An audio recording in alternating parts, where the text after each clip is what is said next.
Another day, another basketball stories na naman ang pagkikwentuhan natin. At ngayon nga ay ang pag-uusapan natin ang balitang pagkuha ng Los Angeles Lakers kay Bennedict Mathurin. At ang balitang may request na nga daw si Stephen Curry sa Golden State Warriors.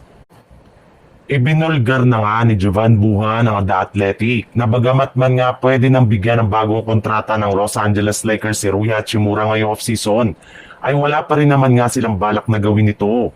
Kaya dahil nga dyan ay naging questionable na nga ang future ni Hachimura sa Lakers, lalo pat sa kanyang kalagayan nga ay pwede na siyang i-offer bilang isang trade asset para makakuha sila ng bagong manlalaro as soon as ngayong offseason. At isa nga sa mga nabanggit na player na pwede nilang makuha gamit si Rui Hachimura ay walang iba kundi si Andrew Wiggins na hanggang ngayon ay nananatili pa rin namang available sa trade market. Bukod rin nga kay Wiggins, kabilang rin naman nga sa mga player na maaari mang makuha ng Lakers ngayong offseason ay si Trey Murphy na tuluyan ang ginawang available sa trade market ng New Orleans Pelicans.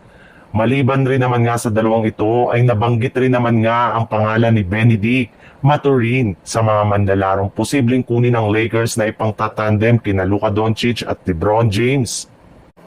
Sa ibang balita naman, sa kabila nga ng pagiging busy ni Stephen Curry sa kanyang ginagawa ngayong offseason, ay hindi pa rin naman nga niya nakakalimutan ang kanyang role sa Golden State Warriors ngayong offseason.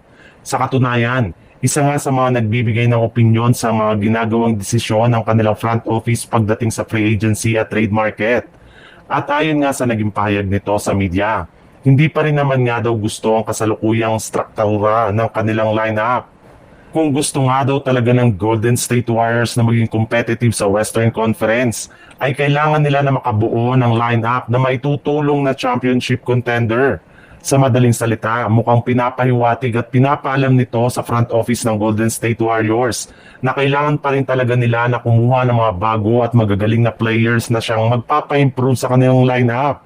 Well, matagal-tagal pa naman nga bago magsimula ang bagong season ng NBA, kaya makakagawa pa rin naman nga sila kahit papano ng move o trade sa mga susunod na linggo na siyang ikapalakas ng kanilang lineup at ikatutuwa ng kanilang superstar na si Stephen Curry.